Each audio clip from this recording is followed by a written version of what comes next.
Dans le cadre de l'enseignement de Jésus, le discours connu sous le nom de Sermon sur la montagne occupe une place centrale au cours des siècles. Il a été souvent considéré comme un élément secondaire de l'Évangile. Mais il s'est toujours trouvé des chrétiens pour redécouvrir son importance et en rouvrir l'accès. Ce qui s'est passé au long de l'histoire de l'Église se passe de la même façon dans la vie de chaque fidèle. Beaucoup négligent ce trésor que constitue le Sermon sur la montagne, ou n'y prêtent pas attention. Peut-être parce qu'ils n'ont jamais trouvé quelqu'un qui leur en fasse saisir le sens. Peut-être aussi parce qu'ils ne l'ont jamais cherché. Peut-être enfin parce qu'ils ont voulu se soustraire à ces exigences. Le Sermon sur la montagne ne se présente pas comme un discours bien composé. Jésus ne l'a pas prononcé tel quel. C'est un sermon que Matthieu a construit en regroupant des éléments de nombreux discours de Jésus.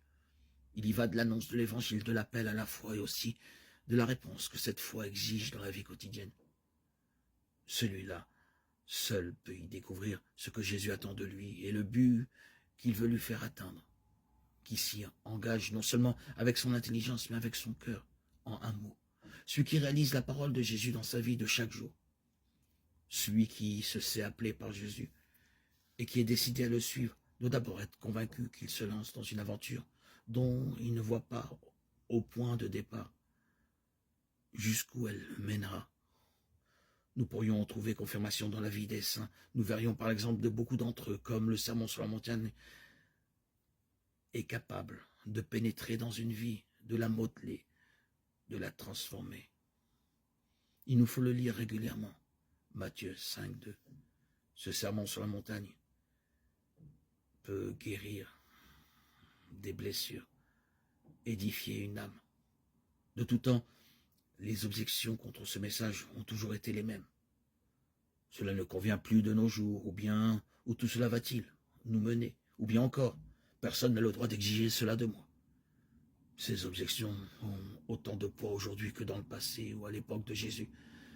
C'est seulement en ne prenant pas cette attitude prétentieuse, en reconnaissant au contraire notre faiblesse, en confessant nos refus, en décidant de nous attacher à Jésus avec une entière confiance pour demeurer en lui, que nous découvrirons le précieux trésor qui est caché dans ce discours, Matthieu 13, 45. Et cela suppose de notre part beaucoup d'efforts, de patience, d'attention, de recherche et de questions sur ce que Jésus nous dit dans les diverses circonstances de notre vie.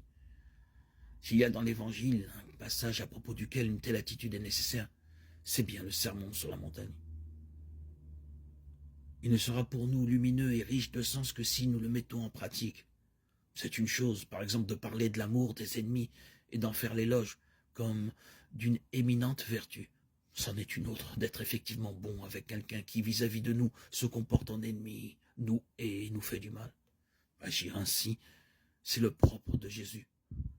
Ce doit être aussi le propre de son disciple.